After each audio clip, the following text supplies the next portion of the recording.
Hey everybody, it's Eric from EPAutos.com, your libertarian car guy. This is installment 17 of Live on the Street from Corona Country. And as you can see, there's actually traffic. People are out and about.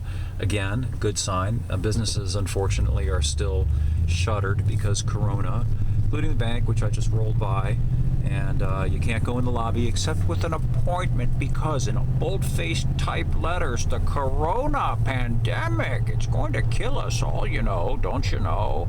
By the way, I'm going to, in a moment here, pass a satellite clinic for the local hospital cartel, and we'll see whether they've got people out in the street on gurneys that they're attending to and crowds around the corner. So there it is on the left. You can see there's the emergency entrance. Doesn't look like there's a lot of emergencies going on. Parking lot's pretty empty. There's a guy standing around next to an ambulance, not doing very much. So again, anecdotal I understand, but nonetheless, the fact is, in my area of Virginia, Southwest Virginia, there's absolutely no sign of any kind of a massive health crisis sufficient to justify shutting down the entire state. It seems to be the case in the rest of the country too, though I keep hearing all these stories about what's happening in New York. But even then, New York is a massive city of almost 9 million people, and if a couple thousand people die from respiratory failure, that's far from the bubonic plague or the Black Death or any other such thing. I'm now on my way to the major regional hospital to see if anything's going on over there. I've been making it a point of driving by there every single day just to see if there's any change noticeable in terms of the activity level there.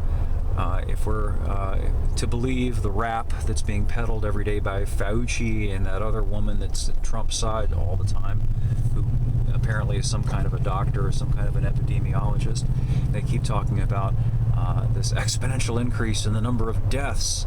So if that's the case, you'd think at some point we would start to see at least some sign of activity at some of these hospitals. And so far I'm seeing actually no sign of anything. The hospitals are basically vacant, it appears, from the outside, because most people have been ordered to stay in their homes, and I guess a lot of people who would otherwise go to a hospital don't want to because, I don't know, I guess they don't want to catch the corona. So bear with me a little bit. We're going to drive by there shortly and have a look and see, and that'll be part 2 of this video. So once again, as always, thanks for viewing, thanks for listening, thanks for reading my stuff and supporting the site, and we'll catch up with you again shortly. Oh, and by the way, I promise to have the write-up of this Toyota Tundra pickup up shortly. It's been a nice little breath of fresh air to get into a vehicle that actually has a lot of appeal. And has a lot of appeal because it doesn't have things like ASS, automated stop-start, steering wheel doesn't jerk to try to keep you in your lane, and other such things. Now, if only I can get between these two Clovers. The guy ahead of me keeps just kind of creeping forward, and then he slows down as if to prevent me from getting around. You lose. See you later. We got around him. All right, anyway, in a moment we will be at the trauma center and I'll have part 2, so stand by.